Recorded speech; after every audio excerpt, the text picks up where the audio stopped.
Corape informa. ¿Cómo están, amigos y amigas que nos siguen a través de los medios comunitarios de Corape? En este momento nos acompaña Vivian Hidrobo de la Alianza de Organizaciones por los Derechos Humanos para platicar acerca de uno de los derrames más críticos de la última década ocurrido en 2020 en los ríos Coca y Napo. Vamos a hablar acerca de esa situación, qué tan crítica.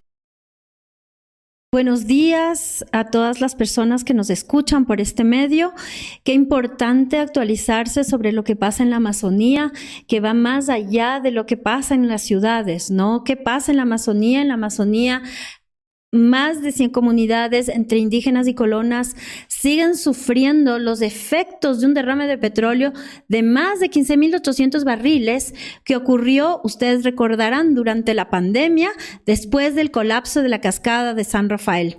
Ocurrió justamente porque el Estado ecuatoriano y las empresas operadoras no tomaron ninguna acción preventiva para evitar que los tubos llenos viertan todo su contenido en los dos ríos, ¿no? Es como que vemos un incendio que se aproxima y no nos movemos, o como que un toro viene a embestirnos y nos quedamos parados y solo el último minuto pensamos en movernos, ya no es posible, ¿no es cierto? Lo mismo pasó en los ríos Coca y Napo, y eso es muy grave porque las comunidades indígenas quichuas que viven a las orillas del río dependen del río para vivir, pero para vivir como quichuas de la Amazonía.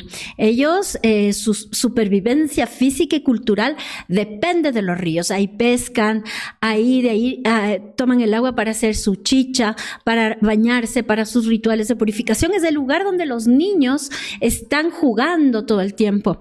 E imagínese usted, eso les quitaron durante la pandemia, no tenían agua segura, la gente se enfermó lleno de granos en el cuerpo, no han tenido una atención médica sostenida que permite evaluar los efectos a largo plazo de un derrame. Muchas comunidades siguen con evidencias de contaminación en su territorio. Ya no pueden pescar. Ellos nos manifiestan que ya no hay peces en el río, y si encuentran peces en el río, lo que encuentran son peces muy blandos y con olor a diésel que no pueden seguir consumiendo. Entonces, hay un antes y un después de este derrame que no fue un accidente que pudo haber sido prevenido. Ustedes recordarán, ojalá, que con este derrame en la Amazonía, en ese momento, en medio de la pandemia, se puso una acción de protección que se perdió en dos instancias. Fue a la Corte Constitucional y la Corte Constitucional dio la razón a los quichuas. Les dijo, efectivamente, los jueces de primera y segunda instancia no cumplieron con su obligación de garantizar derechos y el caso volvió a Orellana. Ahora, en la nueva judicatura de Orellana, el proceso no es sencillo, ¿no? Porque imagínense ustedes, una acción de protección donde ya pasaron casi 6 años de su ocurrencia, entonces hay cosas que cambiaron. La demanda original, con sus pruebas iniciales en ese momento, es muy sólida. Tiene muchos elementos para poder afirmar lo que en ese momento se afirmaba y se pedía protección, pero la situación ahora se ha agravado, ¿no? Entonces, el constatar ese agravamiento implica que se recaben otro tipo de evidencias, y para eso el juez ha autorizado esa práctica de pruebas, y por eso la audiencia que estaba prevista para febrero se difirió para el 16 de marzo. Ahora, este derrame que usted indica ocurrido en 2020 no fue el único. Cuéntenos cómo fue también el pasar por estos procesos creo que tengo entendido, son cerca de 4 derrames que pasó, digamos, o que viven todavía las comunidades indígenas. Bueno, estamos hablando de estos grandes derrames que las comunidades en todo el tiempo no son informadas, que se dan cuenta por el olor nauseabundo que viene de su río, y entonces van a ver qué es lo que pasa y nuevamente ven el río contaminado. Entonces, nunca hubo medidas de prevención, nunca hubo alertas tempranas para informar a las comunidades. Las comunidades se enteran, como digo, porque ya ven pasar el crudo por sus ríos. Entonces, estos derrames, como usted dice, no son los únicos que ha sufrido los ríos Coca y Napo. En el derrame del 2020, no solamente los quichuas de la Amazonía dependían del río para su provisión de agua, ¿no? Pero también la ciudad de Coca. Entonces, A la ciudad de Coca se le cambió la captación de agua y los quichuas de la Amazonía siguieron con la misma, siguieron dependiendo del Coca y del Napo y con un problema gravísimo de agua, del agua lluvia, posiblemente perforaron algún pozo, pero sin agua potable.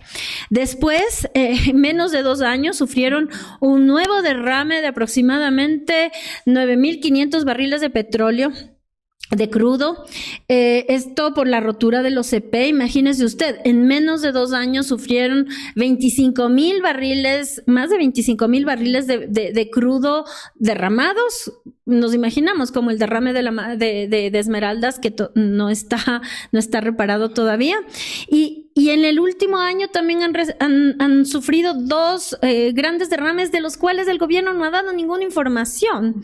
Entonces, ya ni siquiera se preocupan ni por reparar, ni por dar un poco de agua, ni por nada, ni siquiera por dar información sobre el derrame. Desde la Alianza hemos pedido información sobre estos 2 derrames y silencio completo, ¿no? Pero además, y lo más grave también, es que si uno se pone a pensar en que las comunidades no solo sufren estos derrames en sus ríos, sino que en sus territorios también tienen bloques petroleros de los cuales se sigue extrayendo crudo, evidentemente, y en esos bloques tienen permanentemente derrames en sus comunidades, tienen contaminación, aguas de formación. Entonces son personas, son comunidades que viven unas múltiples vulnerabilidades producto de una extracción petrolera que no es responsable ni con el medio ambiente ni con la naturaleza, y mucho menos con las poblaciones que dependen de esa naturaleza, que han convivido con esa naturaleza durante años para sobrevivir. A lo largo de estos 6 años, ¿cuál ha sido el pronunciamiento de las autoridades del Ministerio de Ambiente y Energía, de Petroecuador, de OCP? ¿Qué es lo que han dicho? ¿Se han pronunciado? Bueno, lo primero, al principio, lo que todo el mundo pudo constatar, es algo que insulta la inteligencia de cualquier persona, ¿no? Que ellos vieron la cascada colapsar de San Rafael, vieron que se acercaba la oración regresiva y que había deslaves en el río, y que su única labor era verificar que los tubos no se muevan, que el sitio de los tubos esté bien. Nunca monitorearon, al menos nunca informaron sobre un monitoreo de ese fenómeno que era perceptible por los sentidos, ¿no? Y a cargo de una operación que trae tantos riesgos, porque ellos manejan sustancias altamente tóxicas y contaminantes. Entonces, imagínese usted, por eso yo ponía la analogía de una casa que está en un lugar y ve que usted se está quemando y que viene el humo y viene el fuego hacia la casa, y usted se queda en la casa esperando y solo ve que no venga el fuego al patio. O sea, es algo así de absurdo lo que el gobierno y las autoridades nos han dicho todo el tiempo. Pero eso que dijeron en un momento después fue desmentido por el propio gerente de Petroecuador, donde en su comparecencia ante la Asamblea Nacional reconoció, ¿no es cierto?, que no se tomaron medidas preventivas y que por eso los tubos estaban llenos y se produjo la contaminación. Eso lo dijo en la Asamblea Nacional. Entonces, eso han dicho las autoridades, y después que ellos han cumplido con dar unas botellitas de agua. Pero imagínese usted la cantidad. Yo les pregunto a ustedes, a las personas que nos escuchan, ¿cuánta agua ustedes utilizan para consumo humano cada día ahora? ¿No es cierto? ¿Cuánto para tomar? ¿Cuánto para cocinar? ¿Cuánto para lavar la ropa? ¿Cuánto para lavarse? Y seguimos pensando los usos del agua, ¿no es cierto? Los indígenas usan chicha, toman chicha, tienen que hacer chicha todos los días. La chicha es muy importante para su cultura. ¿Sabe? Les quitaron los ríos y les dieron menos de 1 litro de agua por persona los primeros meses, y después se olvidaron. Y después de esos meses, desde la Alianza habíamos sacado muestras de laboratorio con cadena de custodia y verificamos contaminación en septiembre del 2020, en noviembre del 2021, en junio y agosto del 2022. Entonces la contaminación persiste, sus territorios siguen contaminados, y les dieron intentaron sustituir todos los usos del agua en pandemia. Acuérdense ustedes de cómo era la pandemia, tan importante el agua, por menos de 1 litro de agua por persona. Entonces eso, y de alimentos ni se diga. ¿Cuánta proteína necesitamos para vivir? Y en pandemia, que no podíamos salir, la gente pescaba en el río y tenía proteína para subsistir. Pero esto también es un impacto cultural, ¿no? Al que ellos no pueden acceder a los ríos para hacer sus rituales tradicionales, todo esto. Es un dolor profundo, ¿no es cierto? Es un impacto cultural porque los niños y las niñas pierden ese conocimiento de saber pescar. Si ustedes recuerdan, había un niñito de 12 años que se iba todas las mañanas y las madrugadas solito a pescar.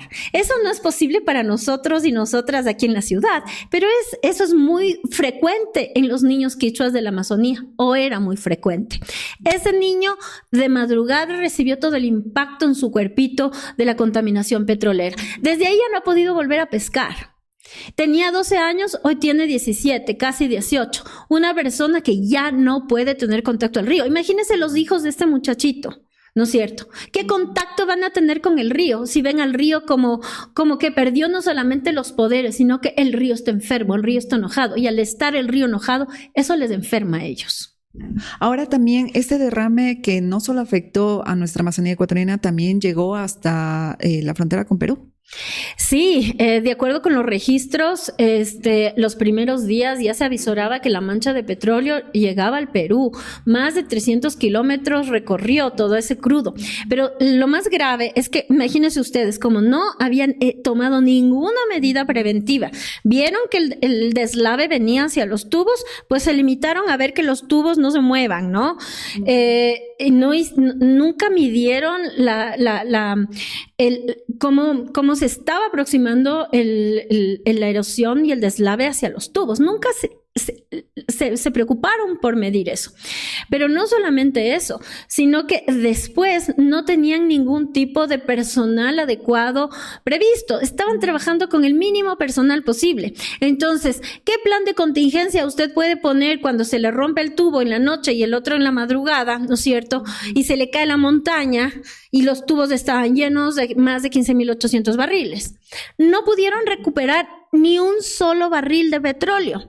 Entonces, imagínese usted, ese río de petróleo que equivale a una piscina olímpica, imagínese usted, una piscina olímpica derramada de petróleo en el río, recorrió, ¿no es cierto? Recorre el Coca, recorre el Napo y llega al Perú.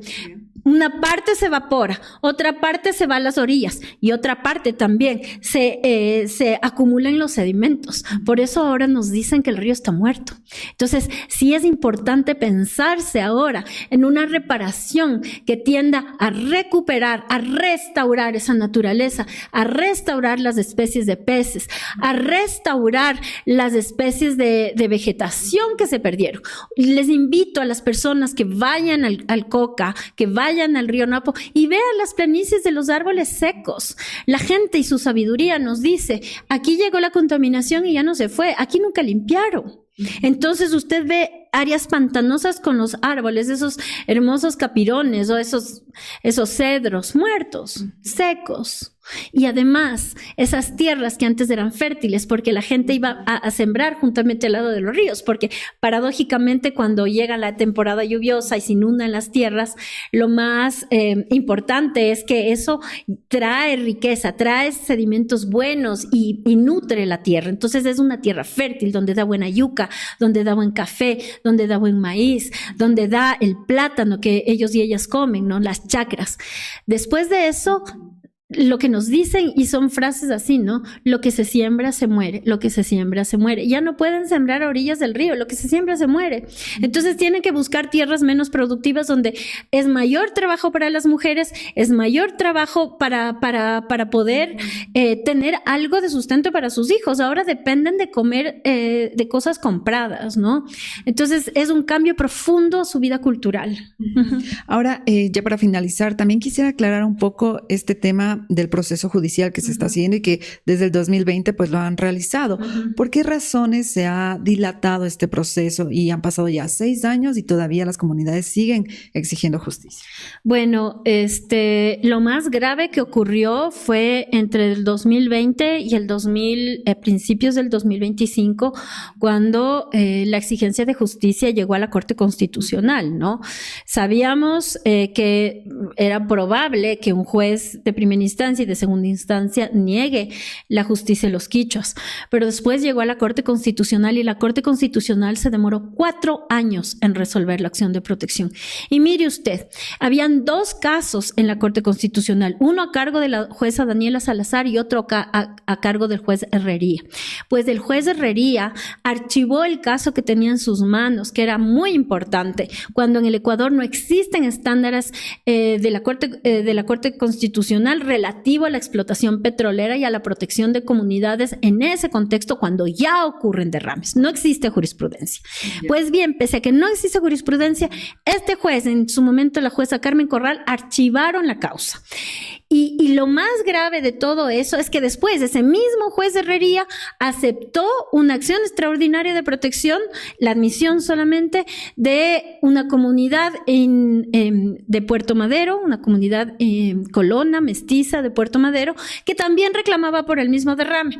Entonces ellos ganaron en sucumbíos, pero el juez aceptó la acción extraordinaria de protección, aceptó el trámite que puso CP. Entonces eso para que usted vea cómo desde la Corte Constitucional ha habido un profundo sesgo, ¿no es cierto?, e irresponsable sesgo de atención a los quichuas. La Corte Constitucional en su momento no llamó a audiencia, no escuchó a ningún quichua, a ninguna quichua para tomar la decisión que tomó.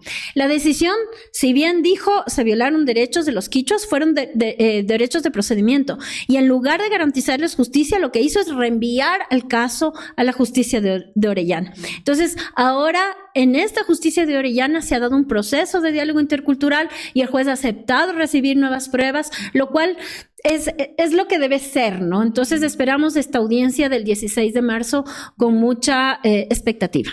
Perfecto, muchísimas gracias, Vivian. Agradecemos a Vivian Hidrobo de la Alianza de Organizaciones por los Derechos Humanos, quien nos contó los detalles y una actualización de este derrame ocurrido en 2020 que ha afectado a cientos de personas y a comunidades quichuas, quienes hasta el momento exigen justicia tras 6 años de iniciar este proceso judicial con el derrame de petróleo ocurrido en estas comunidades, que no solo les ha afectado en el tema del agua, de los ríos, sino también en la salud. Con esta información nosotros estaremos pendientes para traerles más novedades sobre este tema.